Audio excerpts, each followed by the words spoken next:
está evolucionando en forma creciente. Sabemos que del 2018 a 2030 vamos a tener un aumento del número de casos de 570.000 a 700.000, con una tasa de muerte anual que va a pasar de 311.000 a 400.000, y que claramente tenemos una disparidad entre las presentaciones, sobre todo en la tasa de mortalidad en los países de bajos y medianos recursos en comparación a los de primer mundo, siendo en los países de bajos recursos una tasa de mortalidad del doble que en estos últimos. Particularmente en Argentina, sabemos que cada año mueren 4.600 mujeres por esta patología. Hay 4.600 nuevos casos de cáncer de cuello en las pacientes argentinas, con 2.200 muertes anuales. Y a modo de empezar con la clase, sabemos que la parametrectomía ha sido uno de los pilares históricos del tratamiento quirúrgico del cáncer de cuello en estadio temprano, formando parte de la histerectomía radical tipo 3 o Bergen-Meitz, pero también que tiene una elevada mortalidad, y que los avances del entendimiento del comportamiento tumoral han llevado a reconsiderar su indicación en pacientes seleccionadas. Acá tenemos un diagrama de cómo es la histerectomía tipo 3, bueno, todos sabemos, en la cual hacemos una resección tanto del cuerpo como del cuello, también con la resección del parametrio, que es este tejido conectivo y vascular que rodea el cuello uterino y que se extiende hasta la pared pelviana, y con la resección del tercio proximal a nivel vaginal. Nos vamos a basar particularmente en la presentación en los tumores de cervix en estadio temprano, que son el 1A y el 1B. Bueno, esto ya se expuso previamente, solamente a modo de repaso, que son aquellos tumores confinados al cuello, según la última clasificación de FIGO. Y para saber hacia dónde vamos, tenemos que saber de dónde venimos, y esto es un timeline de cómo ha sido la evolución de la patología, del tratamiento y diagnóstico de la patología de cervix a lo largo de los años, comenzando con las primeras publicaciones en 1902 con Schauta, que expone la cirugía radical como tratamiento para el cáncer de cervix en estadio temprano y los abordajes paravaginales. También publicaciones de Bergen en 1905, donde promueve la identificación de biopsia cervical para tener la identificación tumoral, y también la exposición de la cirugía radical como el principal tratamiento para esta patología. Avances como con Marie Curie de la identificación del polonio y el radio, y posteriormente el descubrimiento de la braquiterapia, hasta ir cursando con las evoluciones en cuanto a publicaciones como Meitz o la descripción por los cirujanos japoneses de los espacios vasculares para la identificación y resección extensa del parametrio y preservación nerviosa en la cirugía radical, sobre todo el plexo hipogástrico, hasta publicaciones tal vez más cercanas a nosotros en los últimos 20 años, por diferentes autores, como vamos a ir viendo en la presentación, hasta las últimas publicaciones como la de la doctora Planté el año pasado. Bueno, esto más o menos que estuvimos hablando recién. Sabemos que es una cirugía cruenta y que en su radicalidad puede tener comorbilidades, y por esto mismo se han expuesto diferentes estudios, y claramente lo que se venía haciendo era correcto, y si podíamos tener la posibilidad de ofrecer un escalonamiento de este tipo de procedimiento a nuestros pacientes.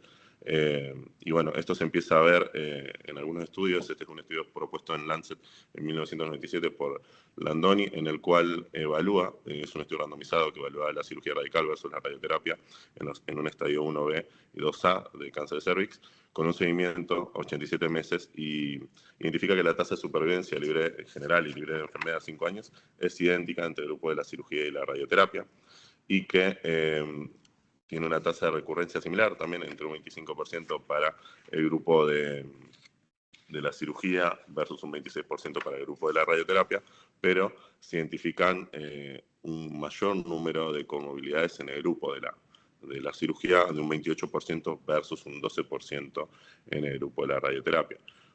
Empiezan a aparecer estudios ya en estos últimos años de cuáles eran los efectos de esta cirugía radical. Estos son todos estudios retrospectivos en los cuales los pacientes habían accedido a una histerectomía radical, y lo que vemos es en estos estudios que ellos describen que la histerectomía radical tiene un 15 o un 20% de las pacientes que pueden experimentar disfunción urinaria posoperatoria, bien, estudios que persisten en cuanto a esta identificación entre un 5 y un 10%, y que la causa principalmente son las lesiones nerviosas, que también está relacionada a la fibrosis particular de la cirugía, que también tenemos disfunciones anorrectales como complicaciones comunes tras la cirugía radical en un 10 o un 20%, y que las supervivientes de la cirugía de cáncer de cuello reportaban una disminución significante en la calidad de vida y en la función sexual, especialmente debido a la menopausia precoz, la sequedad vaginal y la dispareunia.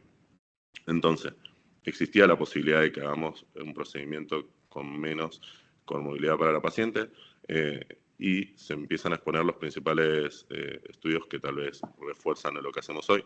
El primer estudio que tenemos es el manejo conservador en estadio temprano, es un estudio propuesto por el grupo de Pedro Ramírez en el 2011, donde postula que la cirugía conservadora puede ser una opción viable en pacientes en estadio temprano con deseo de preservación de la fertilidad, pero que tiene que tener una estricta selección de pacientes y un seguimiento cercano.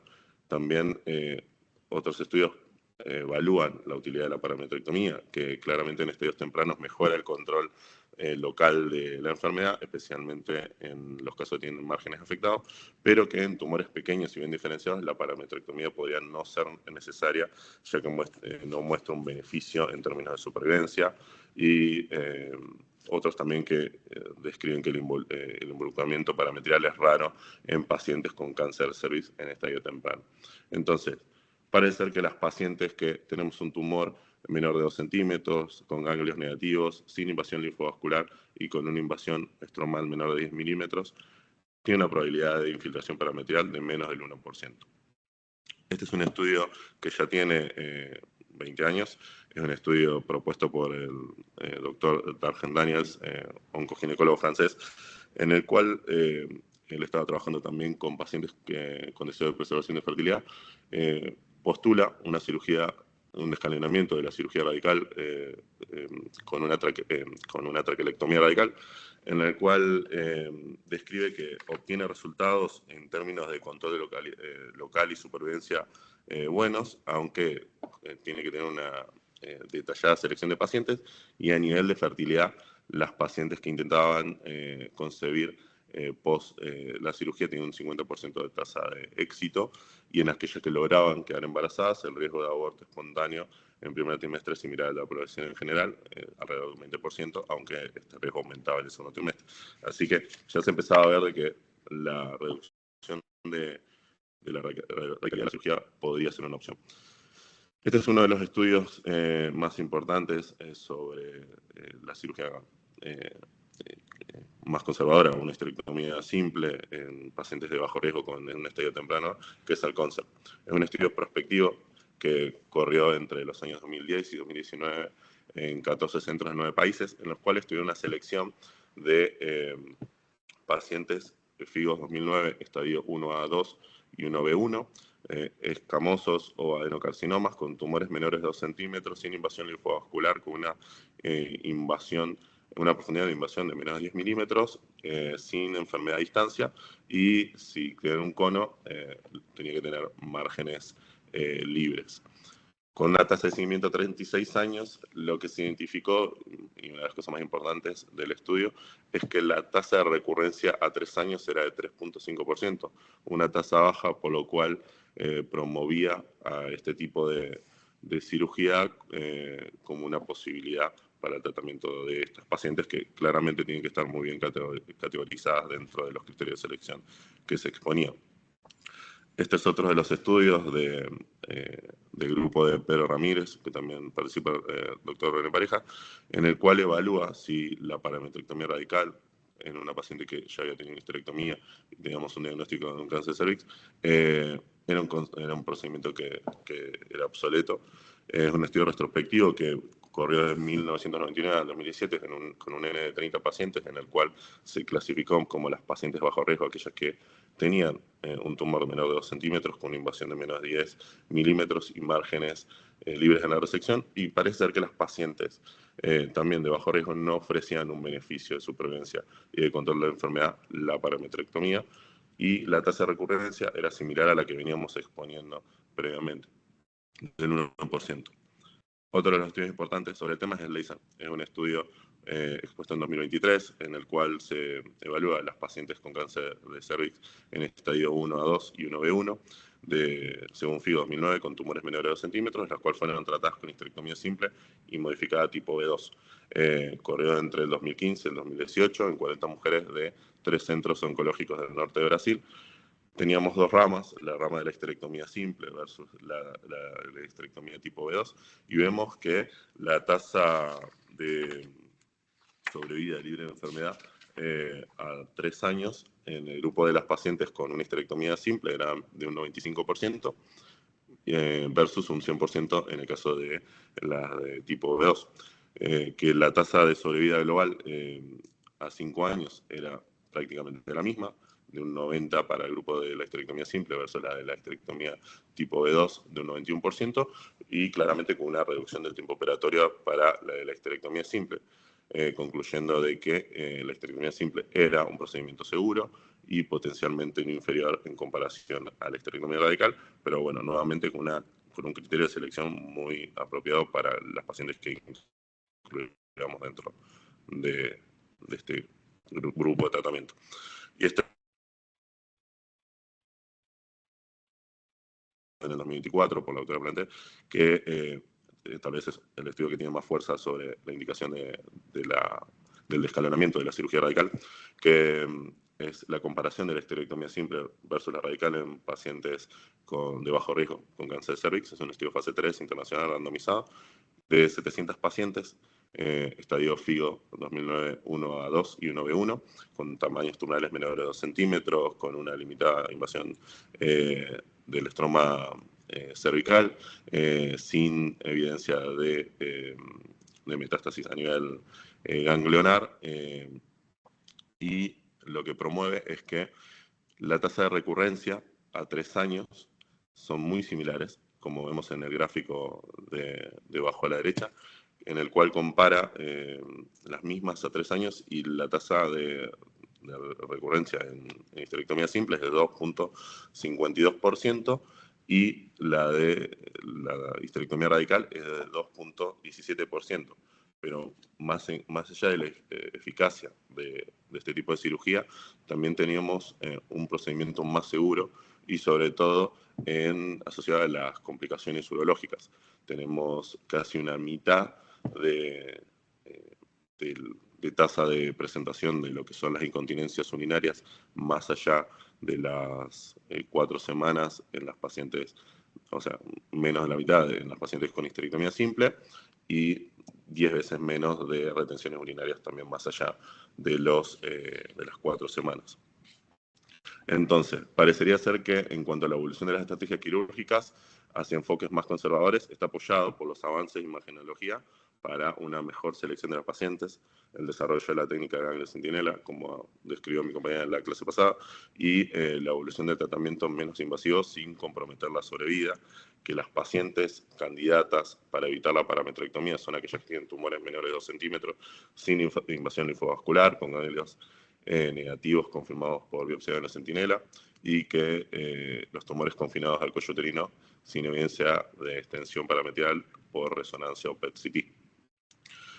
En resumen, de lo que les venía contando, la NCCN ya expuso dentro de sus guías como tratamiento para este grupo de pacientes seleccionadas, como les digo, 1B2, 1B1, menores de 2 centímetros, sin invasión vascular, con márgenes negativos, con una invasión de menos de 10 milímetros y sin imágenes de enfermedad a distancia. La posibilidad de la paciente que quiere una preservación de la fertilidad, la posibilidad de realizar un cono con márgenes negativos y eventualmente linfadenectomía o biopsia de la centinela, y en aquellas que no desean fertilidad, no tienen deseo de búsqueda de fertilidad, la posibilidad de hacer una esterectomía extrafacial con linfadenectomía o biopsia en la centinela. Este es uno de los estudios que está ongoing, que es el GOAT 278, se completará aproximadamente en diciembre del 2025, en los que vamos a evaluar justamente estas pacientes que se exponen a esta cirugía menos radical, en el escalonamiento, que evalúa el impacto de la cirugía no radical, tanto la histerectomía simple como la biopsia por cono, ambas con linfadenectomía, en cuanto a los resultados funcionales del linfedema, impacto a nivel complicaciones de vejiga, intestinal, función sexual, en estas pacientes de estadio 1 A2 y 1B1, en tumores menores de 2 centímetros, según FIGO 2009, y que también se van a obtener resultados secundarios que incluyen las tasas de recurrencia y supervivencia. Entonces, a modo de conclusión, la literatura actual demuestra que las pacientes con cáncer del cuello uterino en etapa temprana de bajo riesgo pueden ser candidatas ideales para histerectomías menos radicales. Que toda patología debe ser revisada cuidadosamente por un patólogo ginecológico experto para proporcionar información precisa sobre el subtipo histológico, el grado, la profundidad de la invasión, estados de los márgenes e invasión linfovascular, y que tenemos que tener una evaluación imagenológica por resonancia, lo cual es indispensable. Y así poder ser un estándar de tratamiento igualmente efectivo, menos complejo, más económico y con mejor tolerancia para los pacientes.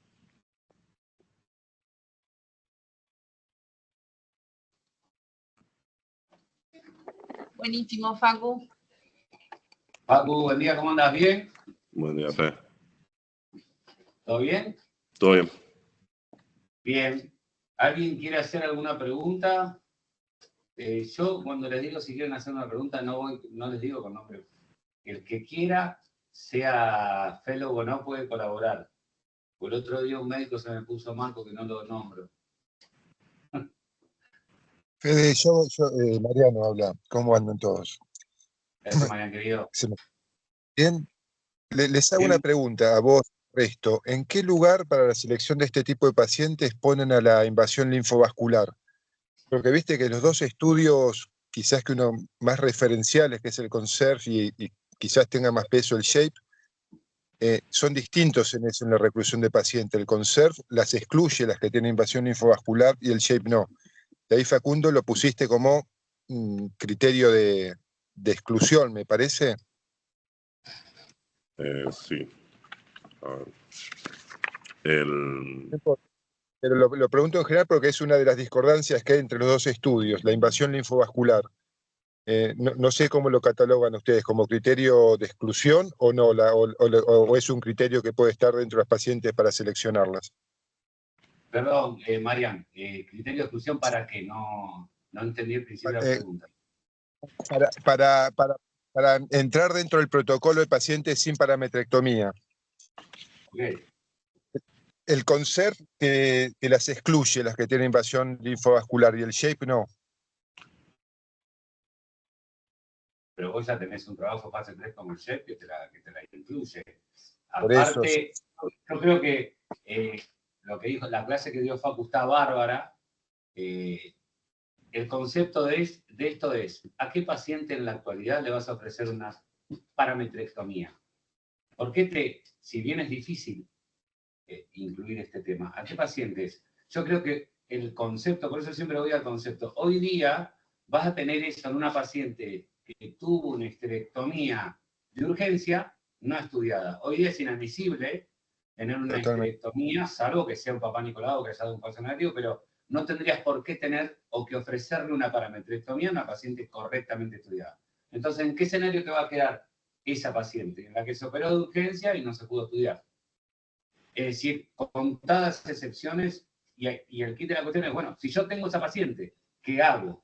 ¿Le hago parametrectomía o le hago radioterapia? Ese me parece que es el concepto de la charla de hoy. Y hay una realidad. Vos bien mostraste, Facu, que hay un trabajo que hizo Landoni de cirugía versus radioterapia. Y ese fue el trabajo pivotal que dijo, bueno, si la paciente no se puede operar y le hago radioterapia, vive lo mismo. La realidad es que si vos ves la metodología de ese trabajo está perfecto. Las curvas son iguales. Pero el mismo trabajo lo que te dice es 150 pacientes de un lado, 150 pacientes del otro, Lo que vos tenés es conocimiento en la paciente que operás y desconocimiento en la que irradiás en cuanto a factores de riesgo. Y si vos lees ese trabajo que vos nombrás de Landoni, de 150 pacientes operadas, 101 tenían factores de riesgo y se les hizo radioterapia. Entonces, el cirugía versus radioterapia, ya ese título no va. Porque de 150, si vos tenés factores de riesgo, de alto riesgo, le tenés que hacer radioterapia. Entonces, ese trabajo que te dice que viven lo mismo, cuando desglosa las que no tenían factores de riesgo y eran operadas, son las que mejor vivieron porque son de bajo riesgo, en el medio las que hicieron radioterapia, porque claramente se van a mezclar las pacientes que sí tengo conocimiento y las que no, y las que peor vivían eran las que fueron operadas que tenían conocimiento del factor de riesgo. Por lo tanto, la parametrectomía en un carcinoma inadvertido te da conocimiento, y ese conocimiento te va a determinar un factor pronóstico de alto riesgo, que es el parametrio. El principal son los ganglios, y después vas a tener el parámetro. Ese es el kit de la cuestión. Y el mismo Landoni hizo otro trabajo, que fue el primero, en comparar Piver 2 versus Piver 3. Y no mostró beneficios tanto en cirugía, en tumores de 4 centímetros o más, como en tumores menores. Claramente hoy tenemos este trabajo como el SHAPE, en el cual te da, y no lo podemos negar, que si cumplimentas los factores de riesgo, histerectomía en más o menos es lo mismo en términos de supervivencia. No sé si quedó claro. ¿Alguien quiere Vos decir hoy algo más? lo estás aplicando el SHAPE no en pacientes en carcinoma incidental, sino en pacientes con diagnóstico primario. ¿Lo estás aplicando, Federico? ¿Sí? Yo tengo una pregunta. Porque ¿Quién está? Acá, Tommy García Valcarce. Tommy GB. No, mirá, yo creo que muy buena la clase, gracias por eso. En la paciente que no tiene deseos de conservar su útero, o sea, de paridad cumplida, digamos, y vos sospechás clínicamente o por imágenes que tenés un tumor candidato a SHAPE o a CONSERV, esta entidad de bajo riesgo donde haces una cirugía mucho más invasiva, etcétera. ¿Te quedás con la resonancia solamente o le haces un cono antes de la Lo mejor histerectomía? sería hacerle un cono y justamente confirmar que todos los criterios de selección que expone el SHAPE para que pueda ingresar. Sí. Ok. Es muy importante el dato, Tommy, es muy importante el dato que tira Tommy, que es clave. Las pacientes tienen que tener un cono. Si nosotros vamos a hacer trabajos, tienen que tener un cono diagnóstico / terapéutico, ¿ok? Para poder tomar una decisión terapéutica como sea el SHAPE. Es clave el cono dentro de la estadificación, no solamente la imagen. Fede, justamente eso es uno de los temas que habíamos tenido acá en su momento, porque el SHAPE considera los criterios imagenológicos como criterios de inclusión, la resonancia. Y el mayor Sí. problema que tienen los imagenólogos es la profundidad de invasión, porque el tamaño y todo eso lo sacan bien. Pero yo hablé con la gente acá, con gente ahí del alemán también, que les cuesta mucho la profundidad de invasión por imágenes. Por eso, en nuestro medio, no sé cómo lo harán afuera, pero en nuestro medio nosotros pasa por cono primero la paciente. Incluso, si vos ves el SHAPE en los carcinomas incidentales, porque creo que incluyeron 3 o 4 carcinomas incidentales que cubrían los criterios de inclusión en la pieza de anatomía patológica y los metieron. Les fue mal, tuvieron 12 y pico de recaída. Entonces, y eso quizás te hablaría del efecto protector que tendría el cono en estas pacientes, previo a la histerectomía incluso. Pero Marian, por eso te estoy diciendo que la clase de hoy se va a quedar relegada a los carcinomas inadvertidos y no a la paciente correctamente estudiada, porque fíjate que en el SHAPE lo que le fueron mal fueron a esas. No, ¿Qué haces con la paciente que tenés un carcinoma inadvertido? Si bien está esa clase, la parametrectomía sería para obtener información y evitar hacer achuvancia. En una paciente que tiene un tumor, ponele de 2 centímetros, que no tiene más de 1/3 y que por ahí tiene invasión linfovascular. No sé si está... ¿Me escucharon? ¿Cómo fue el caso? Sí, pero no presté atención.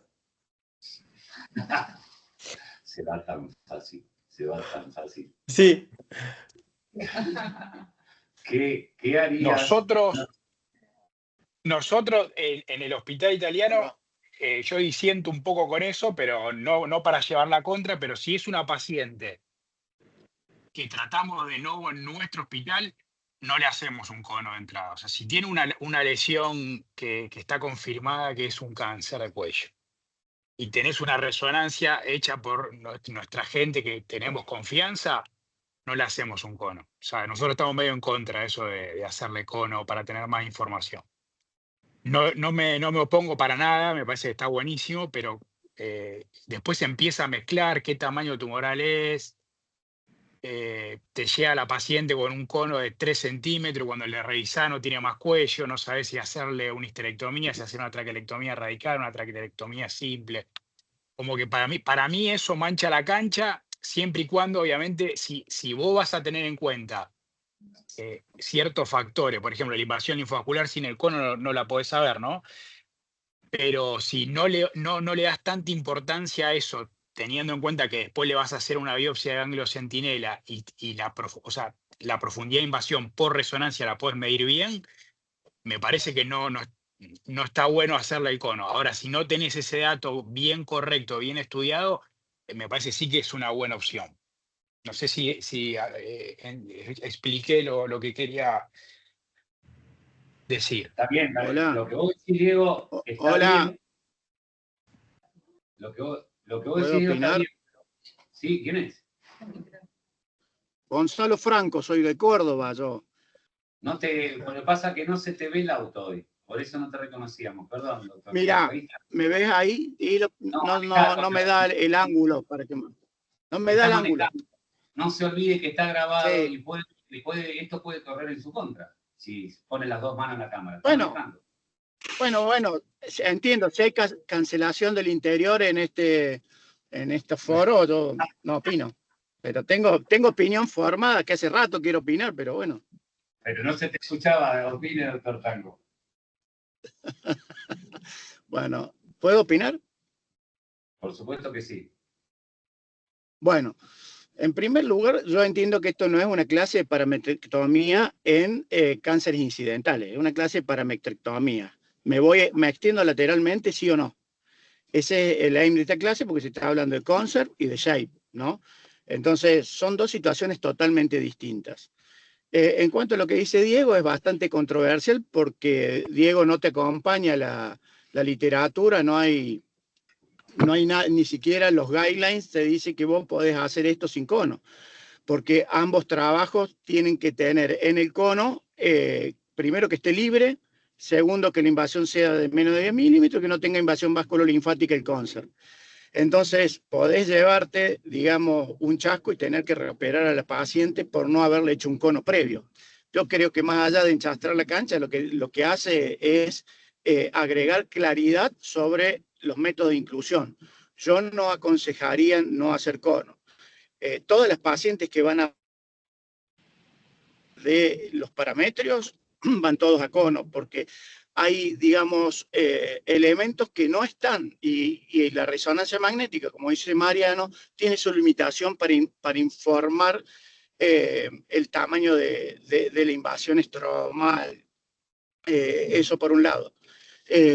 Y por el otro ya me olvidé lo que quería decir, pero bueno, básicamente eso, hay que respetar los criterios de inclusión. Bueno, no, lo otro era lo que había preguntado Mariano con respecto al SHAPE y invasión vasculolinfática. El SHAPE empezó hace 20 años, hace 20 años no hablábamos de IVL en el cuello, por eso es que no está considerado, pero en nuestro servicio, si tiene invasión vasculolinfática, no hacemos tratamiento conservador, pero es porque el que puso de manifiesto IVL versus no IVL fue el CONCERT. Eso es lo que quería decir. Sí, Gonzalo, yo coincido en que, si bien lo que dice Diego, en manos más entrenadas, una cosa, la literatura no te avala, porque lo dije antes, el cono es diagnóstico / terapéutico. Por lo tanto, vos en la actualidad tendrías que hacer un cono. Distintos en mano entrenada, pero como concepto general, vos tenés que hacer un cono para tener información, que al fin y al cabo lo que tenés que tener es información. Y lo que te dije, Facu, antes, esto es difícil de discriminar porque es parametrectomía versus quimioradioterapia o radioterapia que haces una paciente y queda focalizado generalmente a los carcinomas inadvertidos. Después vamos a tener una clase de eso, qué hacer con esto, pero lo que queríamos destacar era el rol del parametrio, que es un factor pronóstico muy importante junto con los ganglios, ¿no? Pero ¿por qué Fede parametrectomía versus radioterapia? ¿Por qué no cirugía de Bergen-Makes o Piver 3 o C2 versus histerectomía simple? Porque esto no es parametrectomía versus radioterapia. Es parametrectomía versus no parametrectomía en cirugía. ¿Por qué no verlo así? No, eso es obviamente, pero ahí ya te está haciendo el shape. Pero cuando dijimos lo de parametrectomía es básicamente, sí, en la paciente programada, muy bien lo dijo Facu, a quien no le vas a hacer parametrectomía, pero la parametrectomía te va a quedar en la paciente como cirugía individual, en la paciente que ya tiene una histerectomía, ¿me explico? Está claro lo que explicó Facu, yo en una paciente de bajo riesgo no le voy a hacer parametrectomía. Eso ya lo estudió Landoni hace un montón, del año 2000. Sí. Pero obviamente no es que viene del shape. El shape lo que hace es un poco menos. Hace una histerectomía simple, pero el Piver 2 versus el Piver 3 ya tiene 25 años de que se puede hacer. Ahora, sí, obviamente, el tema parametrectomía, Piver 2 o 3 versus simple es el shape. Eso está más que claro. Ahora, ¿a quién le vas a ofrecer una parametrectomía solo? Una paciente que viene operada de una histerectomía simple, que es el inadvertido, con un tumor de 2 centímetros, que invade menos de un tercio del estroma y solo tiene invasión linfovascular. Ese es el tema de la cuestión incluida en la parametrectomía, que básicamente es un inadvertido. Lo que tenemos que dar como concepto es que no tiene o no puede haber carcinomas inadvertidos, salvo contadas excepciones o urgencias ginecológicas. Sí, está bien, está bien. Volvemos al tema de diagnóstico incidental de cáncer de cuello uterino, que es otro gran tema. La dificultad para hacer la cirugía es sumamente complicada y tiene mucho más morbilidad que si lo sacas los parámetros puestos con el... Buen día. Puedo decir que hacer una parametrectomía en diagnóstico incidental, si tiene bajo riesgo, no tiene sentido, y en el caso de que tenga alto riesgo, va a quimioradioterapia concurrente, punto. O sea, en eso estoy de acuerdo con vos. La idea de esta clase fue, obviamente, que Facu hable de lo que habló mayoritariamente, que es la parametrectomía en cuanto a la decisión de tener un diagnóstico de cáncer, si le voy a sacar más o menos parámetros, y dejó muy claro a quién le debo hacer esa, pero se mezcla con el otro tema. ¿Para que alguien saltó y dijo, hola, hola? ¿Quién fue? Jero, me parece. Jero, hola, Está, buen Jero. día. Agrego un poco a esta discusión, si en esto del hallazgo inadvertido, o sea, el diagnóstico posterior, ¿consideran la vía de abordaje de esa paciente? Me refiero a si diferencian si la histerectomía que le hicieron para un tratamiento posterior, si la paciente le hicieron una histerectomía laparoscópica. Para un tratamiento posterior, que una parametrectomía radical, ¿querés decir? Una parametrectomía radical. Por ejemplo, sabiendo lo que pasó con el LAC, si consideran un tratamiento posterior respecto a una paciente con diagnóstico, le hacemos una histerectomía simple, laparoscópico, diagnóstico posterior de cáncer de cuello. ¿Consideran hacerle alguna adjuvancia? Pero depende de qué tamaño, Jero. Por eso no tienen en cuenta la vía, sabiendo que la vía laparoscópica aumenta el riesgo de recaída. Le hicimos la histerectomía simple, sin conos, sin nada. Sí, pero diagnóstico. Pero Jero, ya se le hiciste la histerectomía, ¿no? Ya le hice la histerectomía. O sea que ya le aumentaste el riesgo. Sí. ¿Le das adjuvancia? ¿Más allá de tamaño? No, de verdad. Supongamos que un tumor de 1,5 centímetros. Si lo que pasa es que ahí la tenés que entrar a hacer una linfadenectomía, por lo menos. Sí. Le estudiar los ganglios. ¿Pero no le irradiarías igual? Es que no tenés evidencia para eso. La mayoría de los pacientes de SHAPE, que si bien no estuvo medido para eso el SHAPE, fueron hechos por la laparoscopía, la gran mayoría. Después podés discutir a cuál paciente le hicieron cono o no previo, pero viste que eso es la contradicción que tiene el SHAPE, que la gran mayoría fueron por láparo. Está bien, pero en todas esas sabían que tenían cáncer. Sí. Yo lo Sí, que, y lo que las que no agrego sabían- a esta discusión de hacerle una cosa u otra, además, es si en el caso, como mencionaba Fede, de los inadvertidos, que es otra de las clases, si consideran o no la vía de abordaje en su toma de decisiones posterior. Espérame, Angelito, porque ahí hay varias respuestas. Una es la que dijo Diego: si vos le hiciste la cirugía y no tiene factores de riesgo, la linfa no tiene lugar. Si tiene factores de riesgo de adjuvancia, la linfa no tiene ningún lugar. O sea, si vos ya tenés información para hacer adjuvancia, lo único que te puede cambiar es que tenga factores de riesgo intermedio versus factores de alto riesgo, es decir, hacer radioterapia versus quimio-radio. Te agregaría la linfa o la parametrectomía. Entonces, esa es la discusión del carcinoma inadvertido. ¿Qué hacer? ¿La vas a operar si tenés factores de riesgo o directamente la haces quimio-radioterapia o radioterapia? Bueno, ahí va a depender mucho de los factores de riesgo que tengas. Yo necesito información, no hacer tratamiento de más. Ya se lo hice operándola sin saber que tenía un cáncer. El resto de lo que te queda es recabar información. Que podés o no tenerla, dependiendo de lo que vos tengas. ¿Me dice claro, Jero? Sí, perfecto. Yo lo agrego muchas veces porque me parece, en muchos de los trabajos, los pacientes que tenían, a ver, en Conserve inclusive, al principio se incluían pacientes o sea, que los factores anatomopatológicos daba como de bajo riesgo, pero que habían sido diagnósticos posteriores, las terminaron sacando porque también les iba peor. Entonces, evidentemente, como dijiste vos, lo primero y principal, es inaceptable casi hoy por hoy el diagnóstico posterior, sin una paciente entrarla a hacer una histerectomía sin haberla estudiado.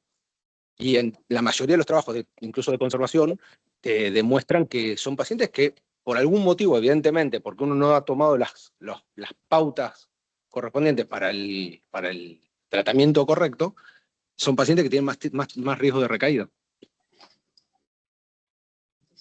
Ay.